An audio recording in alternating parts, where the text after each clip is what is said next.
क्या के worker visa close हो चुके हैं? महीनों से लोग वेट कर रहे हैं, 3-3 महीने 4-4 महीने हो गए हैं, लोगों की कॉज इशू नहीं हो रहे। इसकी वजह क्या है? मैं अगर यहाँ से अप्लाई करता हूँ कॉज, तो मुझे तो एक दिन में इशू हो जाएगा। कॉज निकलता कैसे है, बेसिकली कैसे अप्लाई होता है, ये आपको समझना है। आपका जो एजेंट है वो कहीं ना कहीं आपके साथ फ्रॉड कर रहा होगा, ये काम आपने लाजमी कर लेना है। अस्सलाम गाइस, मेरा नाम है शाहज़ेब खान, आप देख रहे हैं मेरा चैनल देसी बॉय इन यूके। आज एक और वीडियो के साथ मैं आया हूँ, बहुत ही इंपॉर्टेंट वीडियो है।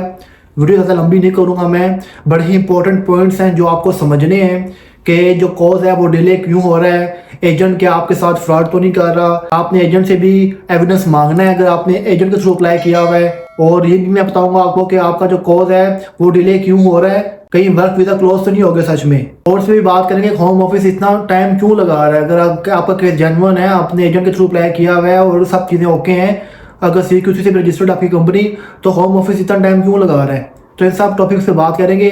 आपने वीडियो को स्किप नहीं करना, आपने फास्ट फॉरवर्डिंग करना, वीडियो को एंड तक देखना है। इसमें बड़े ही इंपॉर्टेंट पॉइंट्स मैंने डिस्कस किए हुए हैं। तो जी करते हैं आज की वीडियो को स्टार्ट।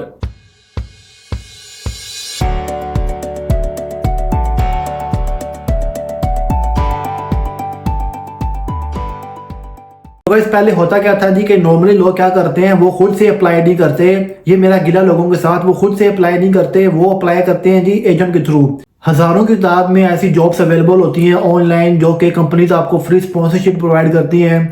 वैलिड कंपनीज होती हैं, ऑथेंटिक होती हैं, सारा काम ऑथेंटिक होता है। लेकिन वो लोग चाहते हैं कि हम लोग कुछ ना करें और हम लोग सिर्फ कह लें कि एजेंट के थ्रू उनको पैसे ले दें। पैसे उनके पास शायद बहुत ज़्यादा होते हैं कि वो 20,000 पाउंड 25,000 पाउंड एजेंट को ले देते हैं। 30,000 तक जाता है, जो कॉस्ट होती है वो आपको एजेंट को आप पे कर देते हैं, लेकिन आप खुद से अप्लाई नहीं करते। तो होता क्या जी, आप एजेंट को तो पैसे दे देते हैं। तो एजेंट क्या करता था जी शुरू में कि वो आपके पैसे को इस्तेमाल करता था।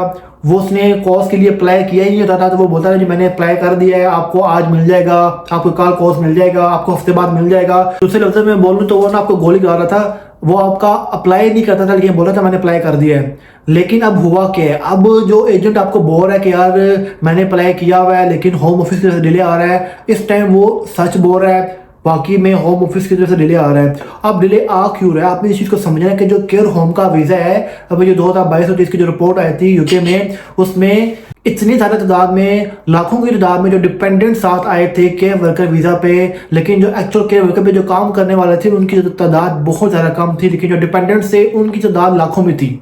तो जो ये केयर वर्कर वीज़ा है ना, ये कह लें कि सबका मोस्ट फेवरेट वीज़ा है। ये आप आसानी के साथ एजेंट को पैसे दें, एजेंट का कॉज निकलवा के आपको यूके ले आता था। लेकिन अब होता क्या था, होता ये था कि एक तो जो बंदा पैसे दे के यूके आ रहा है, वो बंदा लाजमी नहीं कि वो एलिजिबल हो, वो तमाम रिक्वायरमेंट फुलफिल करता हो।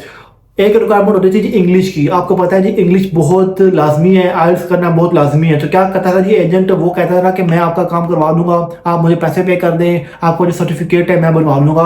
वो एजेंट्स के लिए कह लें कि बड़ी बात नहीं होती। लेकिन अब होता क्या था जी, जब लोग यहाँ पे आते थे काम करने के लिए, मैंने अपने एक वीडियो में बताया भी था आपको, एक इंडियन कपल आया था यहाँ पे काम करने के लिए। जब वो लड़की गई वहाँ पे काम करने के लिए, वो भी केयर होम पे आई थी, तो जब वो वहाँ पर गई तो उसकी जो कम्युनिकेशन स्किल्स थी वेरी पुअर थी। तो जो वहाँ का जो कह लें कि जो उनका केयर होम था, जब उन्होंने से बात की तो उन्होंने बोला कि यार आपकी तो जो कम्युनिकेशन स्किल्स है, आपको तो लाइक इंप्रूवमेंट की ज़रूरत है बहुत ज़्यादा।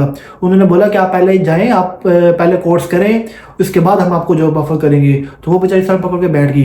तो लोग यहाँ पे आ जाते हैं, वो ये नहीं समझते यार यहाँ पर आएंगे, इंग्लिश आना भी लाजमी है, एक जॉब की रिक्वायरमेंट है। आप जाहिर बात है आप किसी पेशेंट के साथ काम कर रहे होंगे, पेशेंट को मेडिसिन देनी पड़ेगी आपको। जब वो आपसे बात करेगा ऑफकोर्स वो कोई इंग्लिश ही होगा, बहुत कम केस होगा कि आपको कोई एशियन पाकिस्तानी मिल जाते हैं, आपको इंडियन मिल जाते हैं जो आपको अपनी लैंग्वेज में बात करते हैं आपसे, हिंदी में, उर्दू में। लेकिन अगर आपको अंग्रेज अगर मिल जाता है फॉर एग्जाम्पल आपको पेशेंट, तो आपको उसके साथ इंग्लिश में कम्युनिकेट करना पड़ेगा। तो आप कैसे करेंगे, लाइक अगर आपको उसका मेडिसिन देनी है, वो आपको कुछ मांग रहा है आपसे, तो आपको समझ ही नहीं आएगी, आप उसको क्यों मेडिसिन दे दें, उल्टा आपके ऊपर वो केस बन जाए, वो बीमार हो जाए उल्टा। और तो ऐसे बहुत ज़्यादा केसेस थे जो रिपोर्ट हो रहे थे। इसके अलावा यहाँ पे इतनी तादाद में जो केयर होम्स ओपन हो चुके थे जो कि फेक थे। अब होता क्या था जी, केयर होम्स तो बन गए, केयर होम्स रजिस्टर्ड भी है होम ऑफिस की वेबसाइट पे, यूके गवर्नमेंट की वेबसाइट पे रजिस्टर्ड भी है, लेकिन फिजिकली वो केयर होम एग्जिस्ट नहीं करता। आप फिजिकली उस लोकेशन पर जाएं, वो छोटा सा मकान बना हुआ है और वो कहते हैं ये केयर होम है। अंदर आप जाएंगे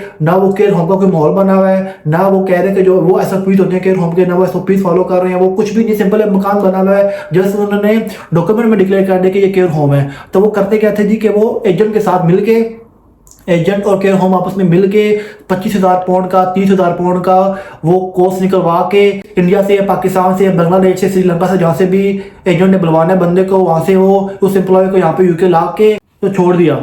और उनको बोला जी हम आपको एनओसी देते हैं, आप अपनी मर्जी के मुताबिक जहाँ जॉब करना चाहते हैं आप करते रहें, हमें कोई इशू नहीं है। आप कैश इन हैंड जॉब करना चाहते हैं आप करते रहें, हम आपको नहीं रोकेंगे, आपकी मर्जी, आप जहाँ मर्जी जॉब करें। तो अब जो बंदा वहाँ से इतना पैसा लगा के, तकरीबन पाकिस्तानी 1 करोड़ रुपया बनता है, इससे भी ऊपर बनता है, वो डिपेंड करता है कि आप कितना बार्गेन करते हैं एजेंट के साथ। तो जो लोग इतना पैसा यहाँ पे लगा के आते हैं वो फिर बहुत कम होता है कि वो कंप्लेन करें होम ऑफिस को कि यार ये लोग हमें जॉब नहीं दे रहे, हमारे साथ फ्रॉड हुआ है। क्योंकि आपको पता है कि अगर आप कंप्लेन करेंगे तो सबसे पहले तो आपको रिपोर्ट करेंगे, उसके बाद कोई एक्शन लेंगे जी उस कंपनी के अगेंस्ट।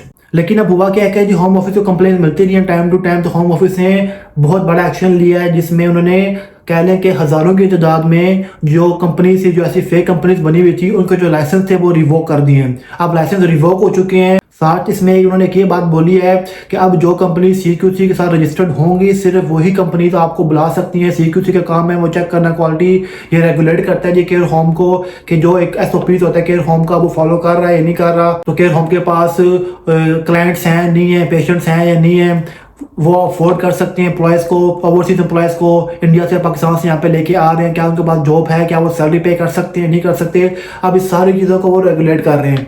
तो होम ऑफिस अब एक एक केस को डीप पे जाके स्टडी करता है, उसका वैलिडेट करता है, चेक करता है, तब जाके कोई इशू होते हैं। अभी ये सिर्फ हो रहा है जी वो लोगों के लिए जो लोग अभी यूके में नहीं आए। अगर फॉर एग्जांपल अगर मैं इधर बैठा हूँ यूके में हूँ मैं, और अगर मैं केयर होम की जॉब करना चाहूँ लेट से, तो मैं जब किसी केयर होम से कॉन्टैक्ट करूँगा तो मेरा जो कोर्स होगा वो 1 दिन के अंदर निकल आएगा, 1 दिन के अंदर निकल आएगा। अब होता क्या है कि कोर्स अप्लाई कैसे होता है, कोर्स जो आपका एम्प्लॉयर होगा ना वो अप्लाई करता है जी अपने सिस्टम के थ्रू। जब भी किसी कंपनी को लाइसेंस मिलता है ना तो उनको वो मिल जाता है जी, एक कैलेंडर पोर्टल की एक्सेस होती है और उनको मिल जाते हैं क्रेडेंशियल्स, वो उसको बोलते हैं जी SMS, स्पॉन्सरशिप मैनेजमेंट सिस्टम।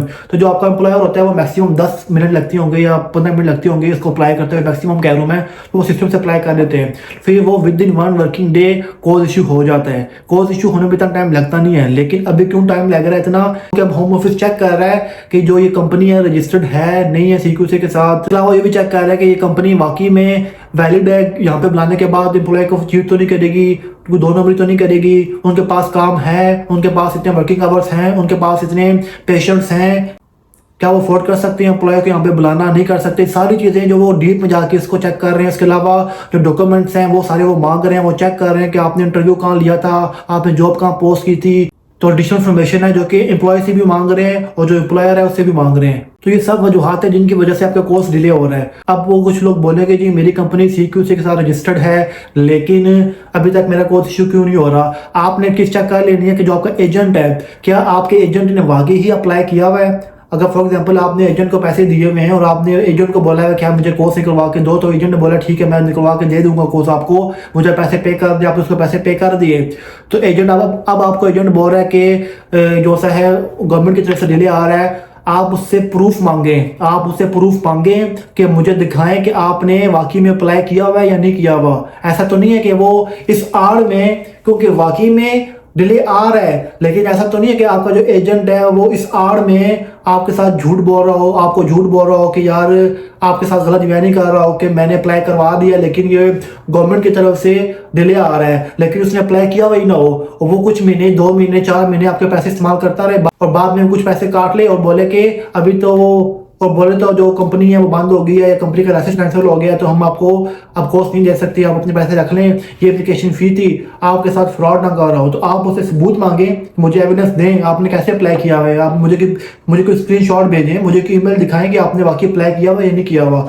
आपने चीज़ें भी चेक कर लेनी है क्योंकि ये फ्रॉड भी अब बहुत ज़्यादा हो रहा है। इसके साथ साथ मैं आपको एक और चीज़ बता दूं कि मेरी जो नेक्स्ट अभी वीडियो आएगी होपफुली वो मैं कल इंशाल्लाह अपलोड कर दूंगा। तो वो जो वीडियो मेरी नेक्स्ट वीडियो आ रही है उस पर मैं आपको उन कंपनीज की मैं लिस्ट देने जा रहा हूँ जो कंपनीज आपको स्पॉन्सरशिप भी देंगी। वो कंपनीज गवर्नमेंट की ऑफिशियल साइट पे भी मौजूद हैं, आप उनको चेक भी कर सकते हैं, CQC में भी जाकर चेक कर सकते हैं। उन कंपनी से आप कॉन्टैक्ट करें और 6141 फिर से कह रहे हूँ, अगर तो आप अकेले आ रहे हैं तो फिर तो कोई इशू नहीं है, फिर 6145 केयर वर्कर और 6146 सीनियर केयर वर्कर आप इस कोड पे आ सकते हैं अगर आपने अपनी साथ फैमिली को लेकर नहीं आना। लेकिन अगर आप चाहते हैं कि आप 11 मार्च से ऑनवर्ड जो न्यू रूल इंप्लीमेंट होने जा रहा है, जो न्यू रूल इंप्लीमेंट होने जा रहा है, आप चाहते हैं कि अपने साथ फैमिली को भी लेकर आए, तो कोड 6141 की जॉब ढूंढें। 6141 कोड, वो भी हेल्थ सेक्टर में ही आता है, वो भी हेल्थ केयर में ही आता है। तकरीबन काम सिमिलर होगा, आपने असिस्ट करना पड़ता है, आपको काम तकरीबन सारा वही होता है। आप 6141 कोड की जॉब ढूंढें, उस जॉब के अंदर आप यूके आए, आपको कोई टेंशन नहीं होगी आपका कोर्स डिले हो रहा है, आपको कोई टेंशन नहीं होगी डिपेंडेंट्स बंद हो जाएंगे, क्योंकि इस कोड के ऊपर डिपेंडेंट्स भी अलाउ है, वो भी न्यू रूल इंप्लीमेंट होने के बावजूद।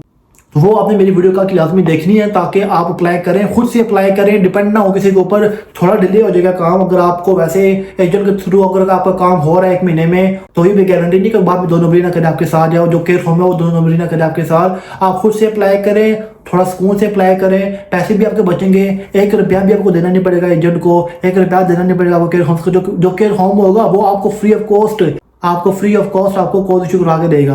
तो गाइस ये थी आज की वीडियो, थी उम्मीद करता हूं पसंद आई होगी। अगर आपने चैनल को सब्सक्राइब नहीं किया, कर दें, वीडियो को लाइक और शेयर कर दें, अपने दोस्तों के साथ शेयर करें इस वीडियो को, ताकि उनको भी इन्फॉर्मेशन मिल सके। तो मुझे कमेंट करके बताएं कि कौन कौन लोग हैं जो अभी वेट कर रहे हैं कोर्स निकलने का, किन का कोर्स इशू हो चुका है वो मुझे बताएं, फिर मैं उनको इंटरव्यू करूंगा ताकि उनसे इन्फॉर्मेशन लेके हम बाकियों की भी हेल्प कर सकें। और साथ में आपने ये बात नहीं भूलनी कि अगर आपने एजेंट के थ्रू अप्लाई किया हुआ है तो एजेंट को बोल के उससे एविडेंस लें कि क्या वाकई उसने अप्लाई किया हुआ है या वो आपको चीट तो नहीं कर रहा।